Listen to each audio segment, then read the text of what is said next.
Well, it's back to the million-dollar question. When someone says, I'm starting a business, the first question is why? And if someone says, I'm starting to get rich, then there's a 90% chance you'll fail. If you're starting it to solve somebody else's problem, there's a 90% chance you'll succeed. And by starting a business to solve a problem, by default, it's a purpose-driven business. The question is, what problem you're trying to solve?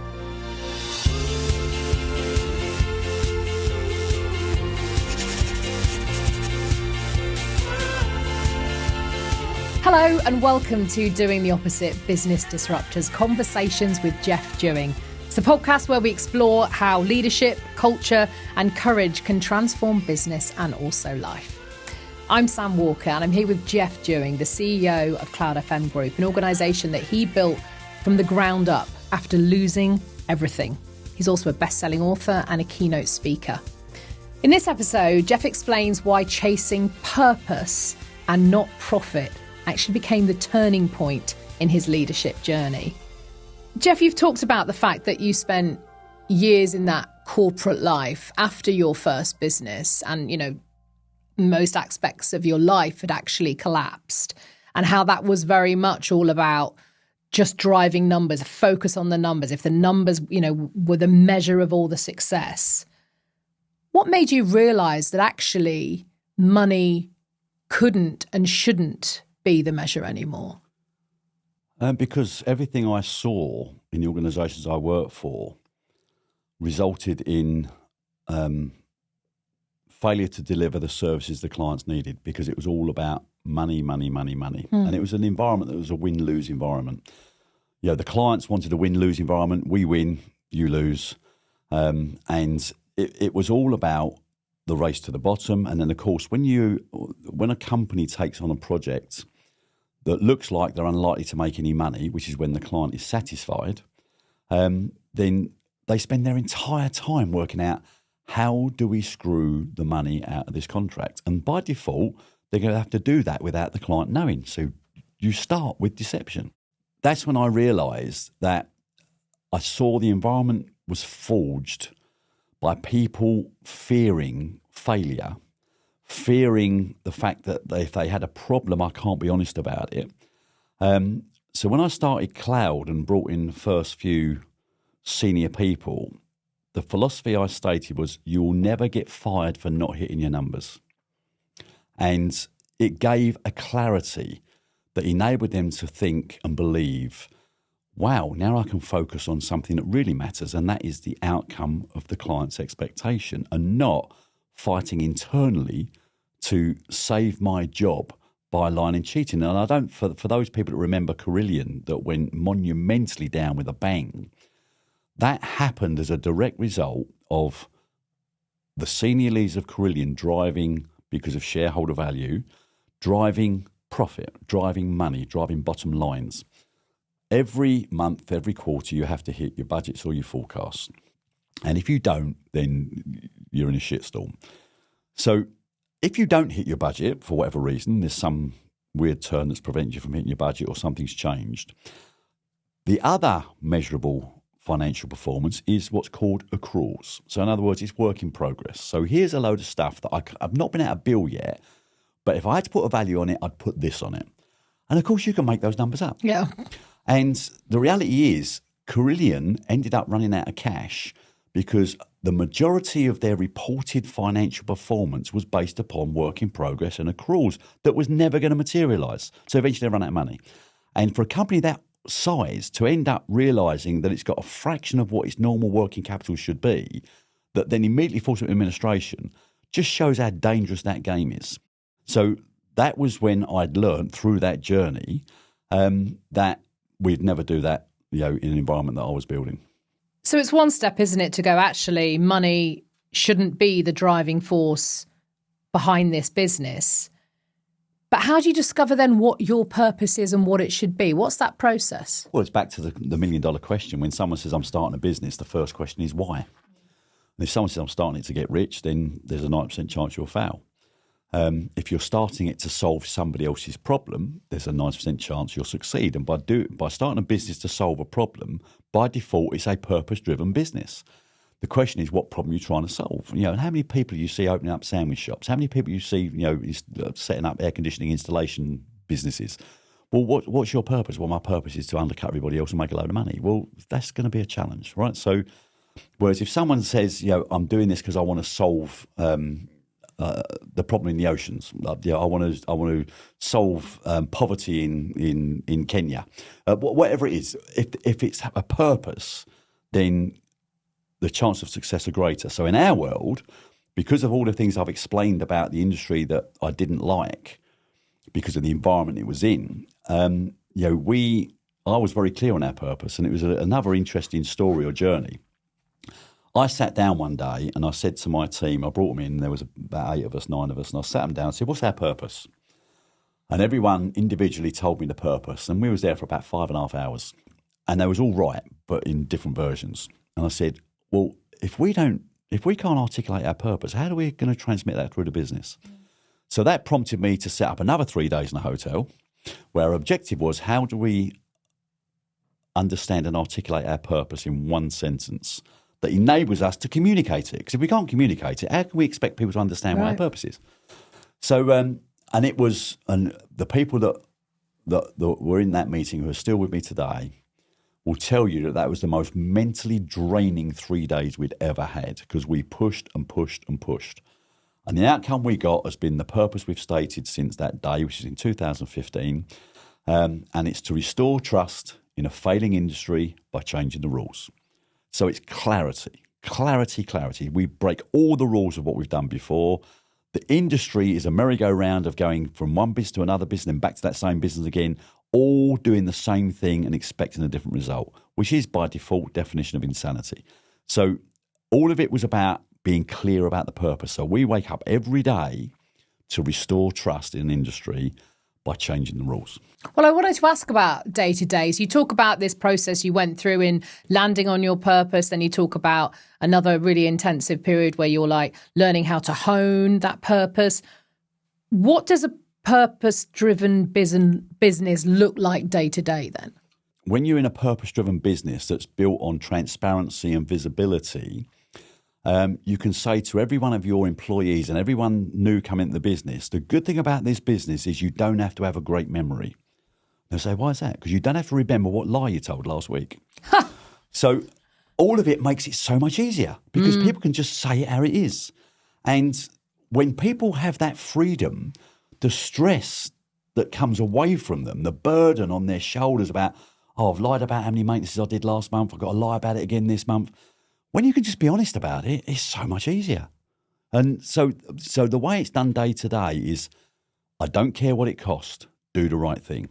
And it's one of the things that's written on the walls. And I hate people talk about stuff written on walls unless you live it. But the writing on the wall is to create accountability. And it says, I don't care what it costs, do the right thing. And when people are in that environment, they become giants. So do you almost use it as a filter? For every decision you make in your business, you have this very clear line of what your purpose as an organization is. And is it a case of running every decision through that filter? No, it's about a behaviour. It's a habit. It's an environment. It's a culture. So you can't have a set of processes that you have to diligently follow to create the outcome you're looking at. You have to create an environment where it's natural. It's natural to do the right thing. It's natural to be honest. It's natural to tell the truth about anything and everything. And of course, it works in every direction because you don't only just do that with clients, you do it with suppliers, you do it with your colleagues, with your staff, with your community. So it just becomes this incredible strength and comfort, and everybody just gets sort of 10 foot taller. And of course, people then punch the air, they get out of bed, they want to come to work. And they enjoy being with their colleagues because it's easy. There's none of this stress about, oh my God, I have to have a bad day today because I told them last week that I was leaving for a bigger salary. I'm actually not getting a bigger salary. And it's just all this anxiety and stress. And there's a big thing that I believe in passionately, and I won't pretend for 1 second to be a specialist in this area. But when you talk about stress levels and mental health and mental ill health, one of the things I've learned through some of the stuff we've done in our business is that apart from those that truly suffer mental health issues outside of what I'm talking about now, the amount of mental health driven by stress and anxiety at work is off the scale. If you attack the things that people get stressed about at work, they become mentally stronger to then manage some of the other stuff that is not influenced by work, is influenced by home or kids or family or ill family, whatever. But you take that away from the work environment where 90% of the stress is driven, then suddenly these people again become giants. They become better people. They become stronger. They become more resilient. So we have, as leaders, we have a massive responsibility to our communities, way, way beyond teaching them how to do a spreadsheet. If you have this belief and this purpose-driven value system within your business, have you ever come across a time where a client or a prospective client hasn't actually aligned with that? And then what do you do if you get to that point? Would you actually turn down business because you think, I don't think that client is going to align with how we operate? To answer the second part of that question first, if you look at the size of our organisation and the philosophy I said about a small number of large clients, we've got 14 clients. Now, other FM companies will tell you how they've got 400 clients. That tells you how many we've turned away.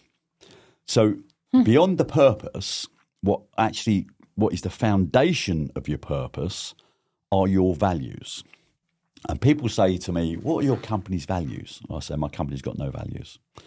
A company cannot have values because a company is a thing. It's not a living environment, right? Your company is the sum of the values of your people. Therefore, you need to decide what the values are of the people you want to bring into the business. So we articulated through the people that we had in the environment, and again, another 3 days away in a hotel with representation from across the business, and we established our values 10 years ago, which is humility, integrity, empathy, and freedom. Now, it's all very well and good having four values with names, but there can be misinterpretation about what those names are. Right. So we were very clear what those things meant. So again, we use the walls and we use our computers and screenshots and whatever, where we explain what integrity means to us, what freedom means to us, what empathy means to us. So everyone is absolutely clear. So you go to anyone in our business, you say, what's your values? They'll name them straight like that, and they'll even tell you what they mean. So the values are really, really important. Integrity is about always do what you say you're going to do. Be truthful, be true to your word, etc. Humility is we're not always right? There's a lot of times when we're not right. Empathy is put yourself in somebody else's shoes. And it's not just a client, it's a supplier, it's a colleague. Put yourself in their shoes, right? Look after how they feel. And then finally, freedom. And it's the freedom to try new things and the freedom to fail. And when you go on that journey, if someone gets something wrong and their manager said, you've failed miserably at that, they point at the wall and say, the freedom to fail. It creates accountability. So when you have those values, they're great. Now, when you start to talk to a client or a prospective client, and the prospective client says, oh, no, it's a win-lose. We're the client. We spend the money. We're the most important. Therefore, you just have to do what we say. Say, sorry, you're not for us. And we cut it there. And if they turn around and say, well, okay, we love your value of humility, but just so you know, we're the client. We're Coca-Cola. And I'm not using Coke. It's not Coke. I'm just making the name up. We're Coca-Cola. We're never wrong. Sorry, can't do business with you.